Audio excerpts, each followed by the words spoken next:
everyone, before we keep going here, I need to tell you about our teammates at Darby Communications. Like I've been telling you, if you run an outdoor, an endurance, or an active lifestyle brand, there is no better PR and digital marketing belay partner or drinking buddy than Darby. They can help your business reach new heights, and they might just keep you from falling on your ass. Since we started working with Darby, more and more people, and this is an important point now, guys, I want you to hear me on this, more and more people have reached out to us here at The Rock Fight because of that messaging. Look, guys, I'm dead serious. If they can help us, they can help anybody. Hit them up at darbycommunications.com. Do it today. Welcome to The Rock Fight, where we speak our truth, slay sacred cows, and sometimes agree to disagree. This is an outdoor podcast that aims for the head. I'm Colin True, and today we are Kool-Aid manning our way through the wall of the Outdoor Boys Club. But before we get to that, if you missed Wednesday's episode of The Rock Fight, go back and check it out. Justin Hausman joins, and we hit some recent outdoor community stories. Also, come back to The Rock Fight this upcoming Monday to hear outdoor industry insider Owen Comerford and producer Dave and I do the, you guessed it, the big tariff episode. And lastly, it's time for you to subscribe both to The Rock Fight and also to Open Container, the newest Rock Fight podcast that is hosted by outdoor industry legend Doug Schnitzbahn. All you need to do is tap the follow button on whatever podcast app you're listening to us on, and then look up Open Container. Do the same thing over there. All right, stick around. We'll be right back.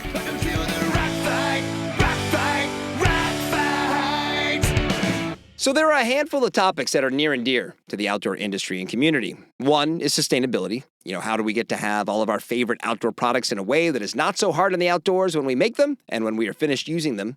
Another is conservation. How do we preserve our playgrounds and also find ways to agree about how to preserve our playgrounds? And yet another one is equity. And we've known for a long time there is an overwhelming amount of skinny white guys in both the outdoors and the outdoor industry. So how do we get more women and minorities into both of these places?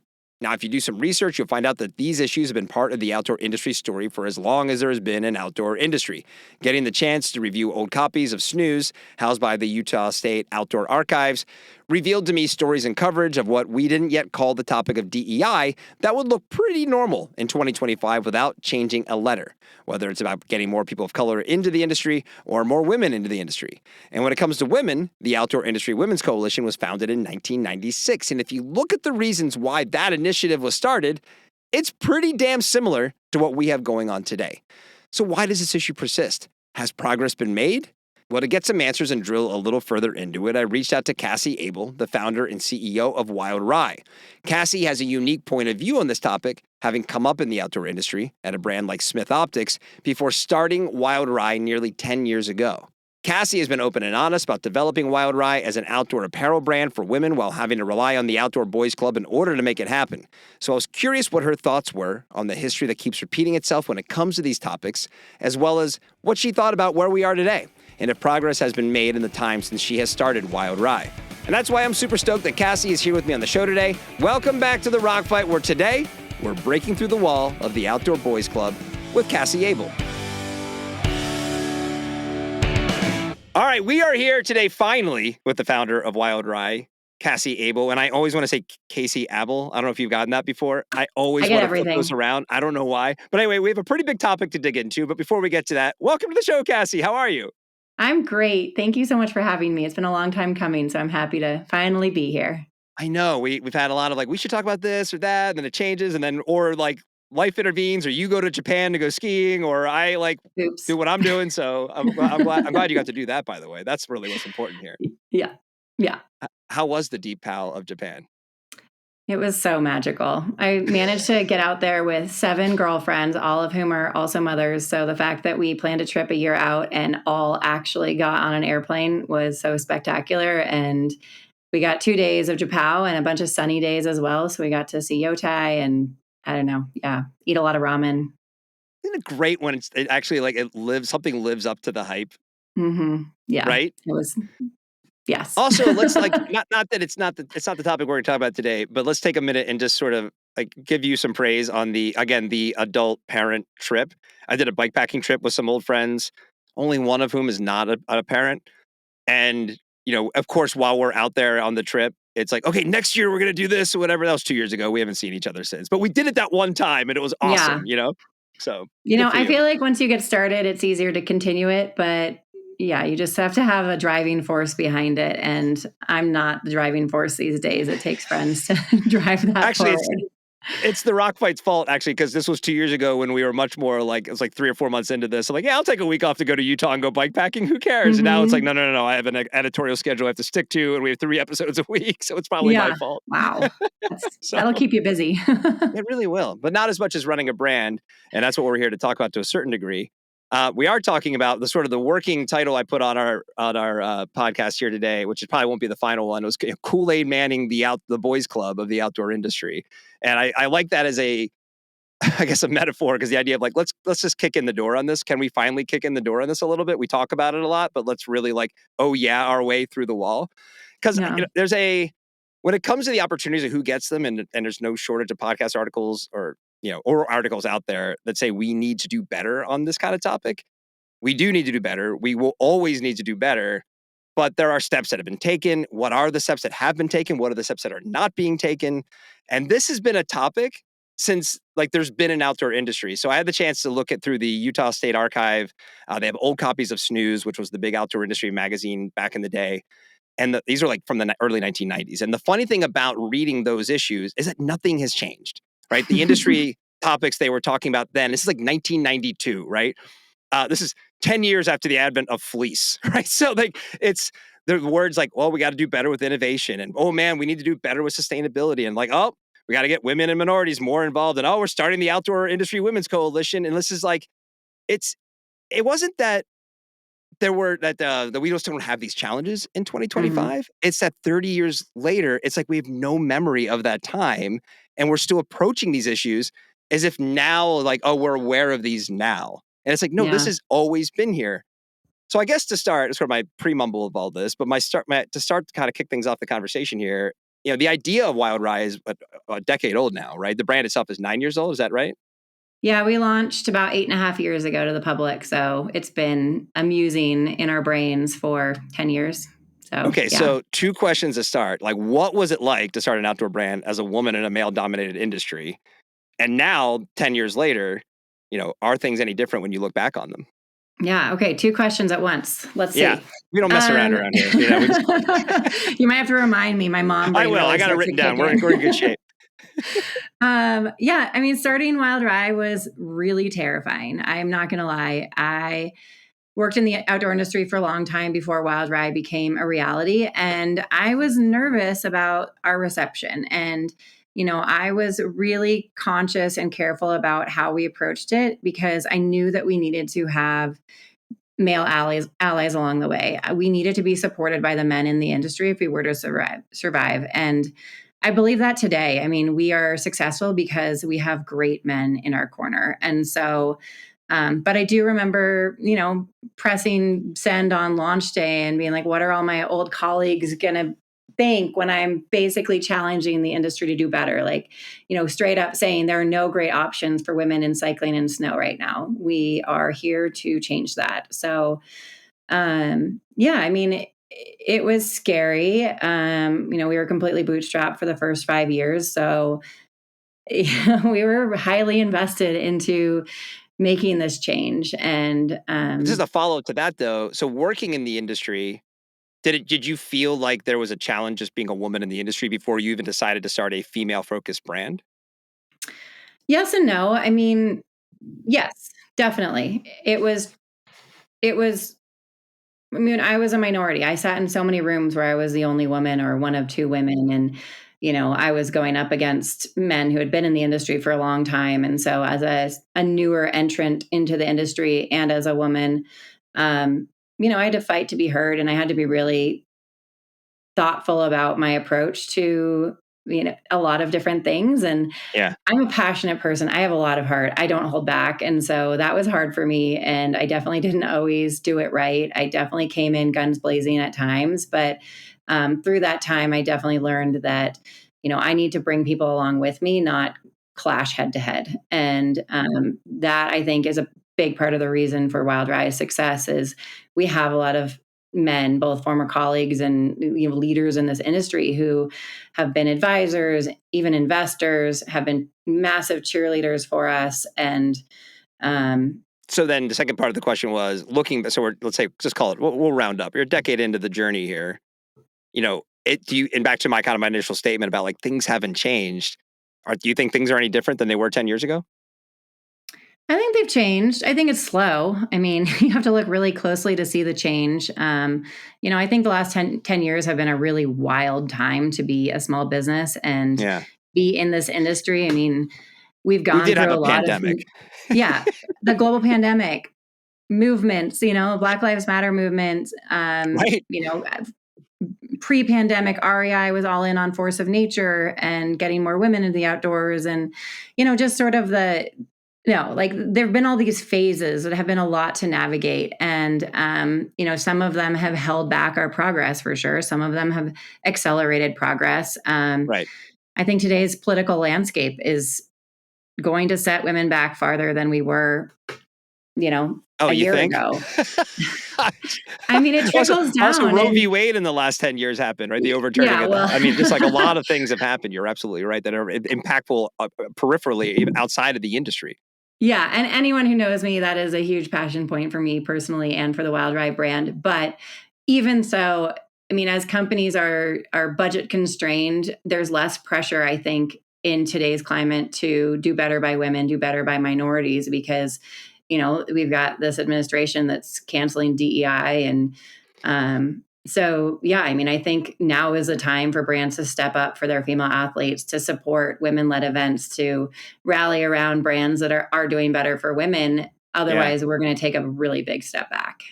So as you got going, though, like, was it harder to prioritize working with women who could help build your brand because it was so male focused? You're a female focused brand. I'm sure you have wanted to include more women in the process, but to your point, it's male dominated. A lot of male help to kind of get things up and running.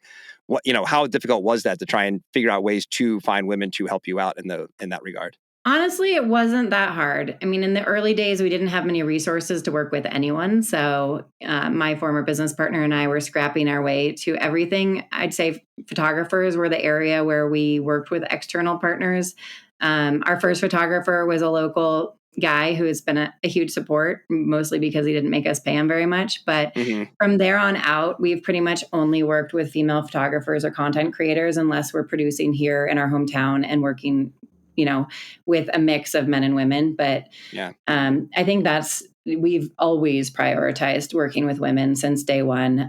The athletes we've supported are, well-rounded women who are contributing to their communities in addition to being ripping skiers and bikers. I think there are some roles where it's harder to find a woman, but, we have an all female in-house team right now, and we do work with some male contractors on a few things, and they're fantastic and super supportive. And I'm not anti-man or anti-male, and I think we hire the best person for the job. It just happens to be that the best person for the job in many roles here at Wild Rye are women, because they're building product for women, they're talking to women, they're coming at it from a women's perspective. And so I think there are phenomenal women in the industry, and you just have to work a little harder. So. Well, that's what I wonder. Are people asking the right questions, right? I think like the thing I was trying to think of earlier is there's a real easy knee-jerk reaction to just about everything. And I think I definitely see it within the outdoor community too. It's just the like, well, you should be doing it this way, right? Or this, and it kind of like when things get boiled down in a certain way without sort of understanding maybe the challenges of, number one, building a brand. So you have all those challenges. Now you're building a brand that is focused on a demographic that hasn't really been well represented over the course of the history, right? The classic, line of shrink it and pink it, and now you have your women's line. Like you're flying in the face of that. Frankly, you're still facing that, because I think last year we were ripping, I think it was Adidas and Danner on the show, because they're like, hey, we're building things on a women's last now. I'm like, really? In 2024? Wow, you made it, guys. Good job. Like, like other people have been doing this since the 70s, but all right, good on you, right? So that stuff still exists.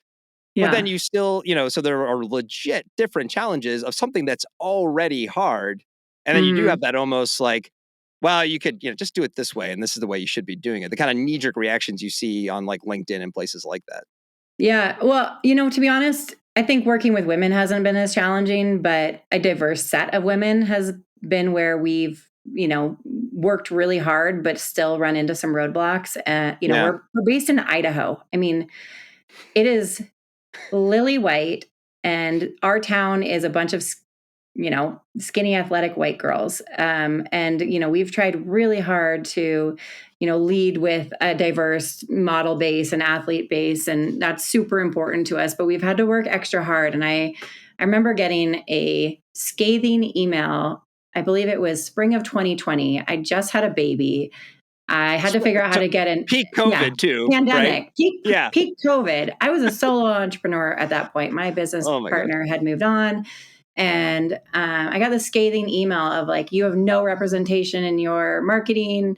And I'm sitting there like, I don't have the resources. And right now we're in a pandemic. I'm a new mom. I'm the one doing all this. And so, I think one of the biggest challenges has been, we've stuck our neck out there as a brand that's committed to make change, committed to do better. And we're expected to do everything better all at once. And yes. I think that's been the more challenging part is, yes, we have all the intention and hope in the world to do everything better, from sustainability to, representing women, to representing all women, to representing women of color, to representing women of size. And, we just can't do it all at once. I mean, we're still a, under-resourced brand that has to be scrappy as fuck. So it is fun. And that's kind of what I mean about people asking the right questions, because I'm not going to at all relate to what you just said, but I will say as someone who's building a brand, and you got to deal with what you have in front of you. And it's kind of like, and there are, and I often, I want the criticism, and we get plenty of like, it's an overly male white brand. And I'm like, I can always say, yeah, you're right. Because like, that's kind of what we've had until now. We haven't had the resources to really address that. And I never want to push back because they're not wrong. And I want those observations, and I want the critical feedback. But it would be nice if every once in a while someone asked, hey, why isn't it like that? As opposed to just, fuck you, you're doing it wrong. You know what I mean? Like in that moment, if they had said, hey, why don't you have a little more representation in your department? You could have said, because there are reasons, right? And that's kind of what I mean. And I wonder if that sort of singularity of mindset of like just drilling it down to a basic question holds back some of that progress I'm kind of looking for when I look back over the history of the industry. You know what I mean? Yeah. Yeah. And I think it comes down to keyboard warriors. I mean, those people don't actually want to ask the questions, and that's fine. And it's those people, I mean, it's really the people that do ask the questions that have continued to force us to evolve and think differently and work harder and, work differently and, resource new people to grow our network to better represent more communities. But yeah, I mean, you have to take it in stride, and I might have gone home and cried for a few days, but then I bounced back and I found some really great people to continue to grow my network and create more opportunities, even though we couldn't travel across the country for a photo shoot that year. So, right. Well, like I mentioned, this topic, it goes back a long way, right? As evidenced by those old issues of snooze. So I've been in the industry since the late 90s. I've heard all the conversations I need to move on from the skinny white guy on top of the mountain. So we keep acknowledging this, kind of like we've been saying. But is it easy? So just kind of get more into broadly, kind of like what's the root cause, or what are the things that maybe we need to address in the industry, right? So do you think it's almost just easier to like know we need to change, but simply not do it? Do you feel like that vibe exists? I think we're tasking the wrong people to make the change. I think, when it comes to women in particular, we need women in leadership. We need women making the decisions, holding the coin purse. And we need the men to support those women and like wholeheartedly support that women are going to know how to serve women better.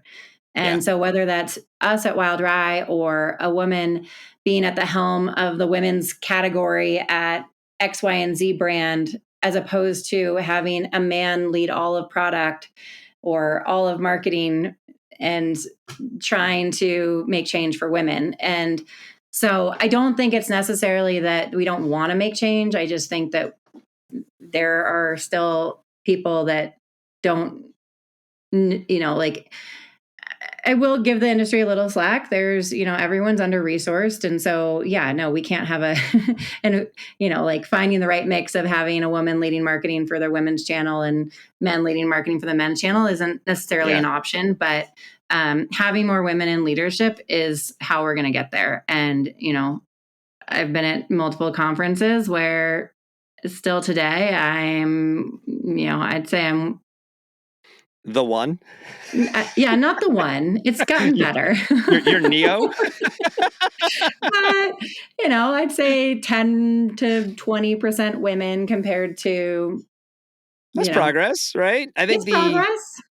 It's gone backwards from a couple of years ago when people had flush budgets and, diversity, equity, they and were held inclusion was accountable. the top of everyone's brain. But well, even that was yeah, probably rushed into a way, and everyone was looking for the quick fix and that get back to the George Floyd times and all those things, those social issues coming out. yeah. And I also think the industry doesn't, and I'm speaking broadly, which we often do here on the show, but like there's the folks we want to talk about versus the ones we don't, because VF doesn't usually get a lot of love around here, but Caroline Brown's in charge of the North Face, Jen McLaren's in front of Ultra, right? I mean, there are, where, that is not a world we probably would have lived in not that long ago, where like some really big publicly traded brands are being led by women. Yeah. Well, Caroline Brown's pretty new at North Face, right? That's in like the last couple months. So Mary Beth's that's just getting amazing. hired at REI. I'm so right? thrilled. I hope the Skims collab goes away as a result. What if she just really loves Skims, It's a sustainability, man. We can't be partnering with brands that have zero intent on doing good by our planet. You're listening to Rock Fight Radio. My God, is that Fitz's music? You know it is. Get ready for There's a Smile on My Toes. Woke up this morning feeling so alive. Sunshine in my step, making my spirit jive. Whole foot comfort wrapping me so sweet. Dancing on clouds with every beat. There's a smile on my toes every single day. Cool and warm together in a brilliant play. Free range toe box lets my feet sing. Fits is the joy that each new step brings.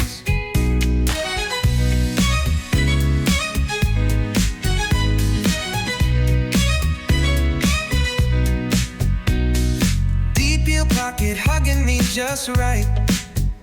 Fine gauge merino, soft like the moonlight. Laughing and skipping, feeling so fly. In a happy place with every stride. There's a smile on my toes every single day. Cool and warm together in a brilliant play. Free range toe box lets my feet sing. The joy that each new step brings. That was There's a Smile on My Toes from Fitz, because that's what whole foot comfort looks like. New spring styles are in stores now. Didn't get your orders in? No need to cry. Just send Judy. You know Judy. Everyone knows Judy. Send Judy an email at customerservice@fitzsock.com, and she'll turn those frowns upside down. Oh, tell your feet that we said hi. And now, back to the show. So, we could make the case things are changing and maybe it's just not going fast enough. And honestly, we could probably use Wild Rye as evidence that there has been progress in this, right? I mean, do you notice that? Are you noticing your name being kind of included in some of these conversations now? Yeah, for sure. I think Wild Rye is a great example of change. And I think it's like I said, it takes passionate, maybe slightly dumb women to lead the charge on this, but or ignorant, whatever, As a fellow founder, I can confirm that dumb is probably the right word. But no, I mean, it takes, I think Wild Rye is a great example of it. There's a lot of women-led brands at the moment, that have burst out of the undergrowth of the outdoor industry in the last decade. I'm struggling because there's also a handful of women-led brands that I've heard are going under right now. And that breaks my heart because we have pushed so hard, and it's the same thing that happens in big brands, is that as funding dries up, we're the first to take the hit, or like our programs are the first to take a hit. So and these are broad sweeping statements. Like there are certainly companies that are hanging on hard and doing the right thing and, committed to their core. But there's also a lot of companies who are, okay, no one's paying attention to this anymore. We need to cut budgets first on the chopping block. So, but I mean, the same is true for these women-led brands that are looking for funding, outside funding. Retail is not the most exciting place to invest right now. And, the outdoor industry is challenged coming off of COVID, and, women receive 2% of venture funding and don't typically have the same networks of finance bros who are going to slide some capital our way to further our growth. And so we just have to work that much harder and be that much scrappier, more creative. And I don't even remember the initial question, but here we are. Yes, Wild Rye. it's compounding, right? I mean, you think about something we've been talking about in the show recently, that Owen Comerford's been talking about is like, entering this year with a fair amount of optimism about the industry. And now that's just all gone to shit, as our presidential administration is doing what they're doing. And so if the industry is suffering in general, you're a founder, you're a small up and coming brand or company or retailer, whatever it is. So you're going to struggle as a result. And if you are at a disadvantage because of some things we're talking about, it's just going to get worse and worse and worse, right? It compounds against itself. I'm still optimistic that brands that are very value forward are going to come out ahead in this, because people are so discouraged by the lack of brands standing up for their population of people, their needs, the planet. And so I'm still very optimistic. Wild Rye has done very well this year. So awesome. I feel very grateful. And I'm, it's not luck. We put in a lot of work. We've built a really strong core and foundation for our commitment to women and standing up for reproductive health care, and something that we'll continue to do through this administration and beyond, because, we're getting swept under the rug and our rights are not front and center right now. So someone's got to stand up for it. And, also being in Idaho it's even more important for me to speak louder and, have a stronger stance on some of these issues as I'm living in the result of Roe v. Wade being overturned. Is Idaho always in the future? Is there a world where, again, access as you grow to different people, different opportunities, different resources, where you might have to make the hard call to maybe leave Idaho one day? Or do you think, no, we are here, we live and die here, and that's the way it is? I mean, never say never, but I personally am not leaving. So, headquarters moved to Chicago, but I am right here, Yeah. No, I mean, we're a mountain brand. Like, it's so core to who we are. And, I've seen a lot of mountain brands leave the mountains, and I get it. Like, it's growing a big team here is not easy. And, we've had to be okay with some remote employees. And, but, I feel, I've been conflicted on, some of the outdoor industry's stance on not existing in the state of Utah because of their conflicting political views. On the flip side, I believe that we need fighters from within the state to call on our legislation and say, this is bad for business. Like, you're ruining the economics of our state by not backing certain issues. And so, they don't care if we're not here. So, I cannot agree with you more on that. So I think I look back on the decision, like I remember being there and being at a brand when Outdoor Retailer decided to leave Utah as a protest. And at the time, that feeling like a great idea because of how passionately felt, and Trump was new at the time, right? And all these things, we wanted to make a stand. And now it's kind of like what I was saying before about like, and you referenced the people with keyboard courage. It's like a bigger version of that, right? It's like you can either just tuck tail and run away and say, I'm taking my ball and I'm going home. Or I can stay here and pick the fight and, make it better. Yeah. And I think that is in a state like Utah, which everybody, by all accounts, it's a growing place. It's a good place to do business. Like, do you just roll over and let the people who you disagree with kind of own that? Or do you kind of put a stake in the sand and say, no, we're going to be here too and make it better for everybody? Yeah. And I mean, I also just feel like on the ground level, I mean, educating people and being a part of that conversation with, people in your community that may think differently and may have a thing or two to learn. And, if we're all just living with people that are exactly like us, we're going to be more and more divided. And Exactly. so, yeah, I'm not saying I have that conversation frequently because I do live in a little blue bubble in the Wood River Valley, but I'm certainly exposed to more than I would be if I, uprooted to Seattle. So, That's which true. is where I grew up.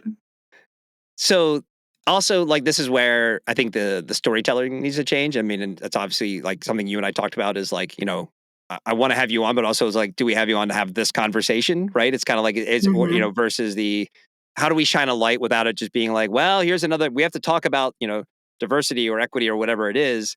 It's like, we have things like, the project you've worked on with Women Led Wednesday. And, there's, which highlights so many, women founded companies out there. And I know that's a special event through the year, right? But it's a resource that is online 24/7. So if you want to Mhm. support women founded businesses, there's a resource there. And how do we kind of creatively, there's those of us on the media side, those of us with a platform, how do we kind of change, how do we work to kind of change the Mhm. narrative? So it isn't just like, well, it's that time of year when we have somebody on to talk about this thing that happens all the time Yeah. in the outdoor industry, right? It's like Yeah. we shouldn't be doing that. We want to continue to, but Totally. how do we do it in the right way? I guess is kind of the question. Yeah. Like going forward, how do we say, yeah, it's always been this way, but it doesn't always have to be this way. And like I Yeah. know that there'll be some aging out of the old boys club, sort of Yeah. like a little dark to kind of suggest it that way, but it's true. And Yeah. hopefully the younger generations are a little bit more enlightened. But Yeah. how do we grab hold of the narrative and say, hey, it's different now? Yeah. Yeah, and it's funny. I mean, you talk about the boys club, and I was thinking about this a lot. I'm like, okay, we've cracked open the door a little bit. I don't even want in the boys club. Like, I've been in the boys club. I don't know. It's pretty sweet in here. you Let me know, say. I've had a great time. Trust me. Like, boys club is fun, but or it can be. Yeah. But I think understanding that we are biologically, physiologically, I'm using all sorts of science terms I don't totally know the meaning of, but psychologically different, and Yeah. understanding that we just need to prop up the girls club. And it's not necessarily that we need to break down the walls and, you know, fight with each other, but we need to support each other, and we need to understand that men don't know women more better than they men don't know women better than women know women, the Right. same way that women have never tried to say that they know men better than women. And so, yeah, I mean, propping up the women who are here is how we make this change and continue to, you know, make a difference in the like in the outdoor industry. And I'm hopeful. I mean, I have a college age daughter, and I watch how yeah, she and her boyfriend interact, and it's remarkably different than like when I was dating in the '90s and stuff like that. Like yeah, not that like what I mean, but you could just see the difference. You could see there's not it doesn't from at least small sample size, but he doesn't seem as entitled, and she's not willing to put up with bullshit, and that is definitely like environments that they both grew up in. But it's like hmm, I didn't see a whole lot of that 30 years ago. yeah, So that's encouraging. yeah. That might have been why I was single for most of my 20s. That's probably was a good decision. Didn't put up with bullshit, but no one was Yeah, ready for you were ahead of your that. time. Uh, Oh, that's great. I guess kinda lastly, like, if you look at sort of the broader landscape, what's just some actionable things that the industry could do better, right? When you look at yeah. sort of the players, the brands, and it's always a touchy thing, right? Because, look, at the end of the day, it's capitalism. Everyone has to make money. Mhm. That's how we Mhm. exist. And so and we're pairing that out, and this is why I love talking about the outdoor industry because it's an industry founded on shared passion, but Mhm. we still have to abide the rules of making money and wins and losses. Yeah. And I also think what defines us and gives us the opportunity to be better too, right? So if you kind of look at the industry as a whole, where do you see an opportunity to kind of just, almost like you could, if you started operating this way, it would just be better. You know what I mean? Yeah. Yeah. Yeah, and I've struggled with coming up with concrete examples of this, but I think, it all comes down to collaboration over competition when it Mhm. is possible, and understanding that there are times when you have to, go head to head with your competition. But when it comes to events that encourage newbies into the sport, or underrepresented groups into outdoor sports, cycling, skiing, climbing, you name it. Having more brands show up is better than fewer because it means capital for the events to continue to do the good work that they're doing. So I don't know, I'm such a believer in collaboration over competition. So It always works. because a rising tide lifts all boats. I mean, there's a reason that saying has stuck around for so long. That's our saying with Women-Led Wednesday.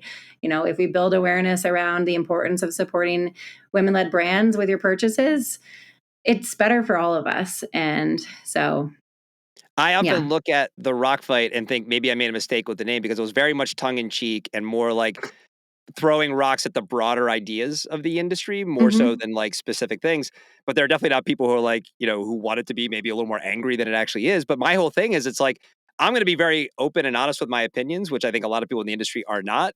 But come on and tell me that I'm wrong because I only want to get smarter and better. And I want the show to be a place for, opposing points of views to be able to kind of gather and hash it out as opposed to just the keyboard courage and those things. So I think I couldn't agree with you more. Those sort of collaborative, I would love to see, you go back to PFAS issues, the sustainability issues. It's like, if all of you big freaking brands would just kind of like pull some resources and kind of establish a baseline for how we should be going about these things, it would the whole industry would be better for it because we're all kind of driving towards something better. And you guys are the ones with the resources to do that. So, I mean, the same.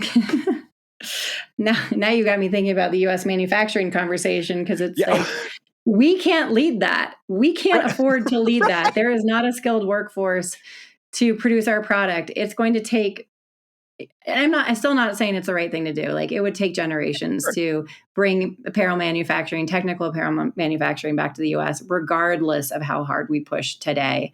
But the fact that oftentimes the smaller brands are punished more greatly. These tariffs are certainly going to, but it's going to affect the smaller brands more than the bigger brands. They have more duplicity in multiple countries. They have more leverage with their manufacturers. And, here we are. Why don't you bring manufacturing back to the US? We can't. Like we tried, we failed. It almost sunk us before we began. And, same thing goes with PFAS and, materials that are more sustainable. I think what Prana did with their packaging collaboration was really great because it opened up more sustainable packaging for any brands that wanted to participate and get involved and spread awareness on, the need for more sustainable packaging. So, that is a perfect example. I've also had great experiences with Patagonia opening up some of their resources to us and, being willing to talk to other brands about how to do X, Y, and Z better and where do you start? So, that's what we need more of, like for women, for, getting more groups, underrepresented groups in the outdoors for sustainability, you name it. That's, we need more of that. That's awesome. You guys just had a big brand launch. Do you want to talk about your new product launch, the winter collection? Yeah, I'd love to. Tell us what's going on. We got to at least talk about the products for a second. We're doing all this big heady stuff. Let's talk about the good stuff. What's going on at Wild Rye? Yeah. Oh my gosh. So many things have been going on the last couple of months. We rolled out a rebrand, and sort of with that rebrand, we introduced our technical snow apparel outerwear. Technical snow outerwear. While you're saying this, by the way, as a skier, I can just tell that you are so stoked right now. I am so stoked. I mean, it's true. It's been a dream for 10 years. It's been in development for 4 at this stage.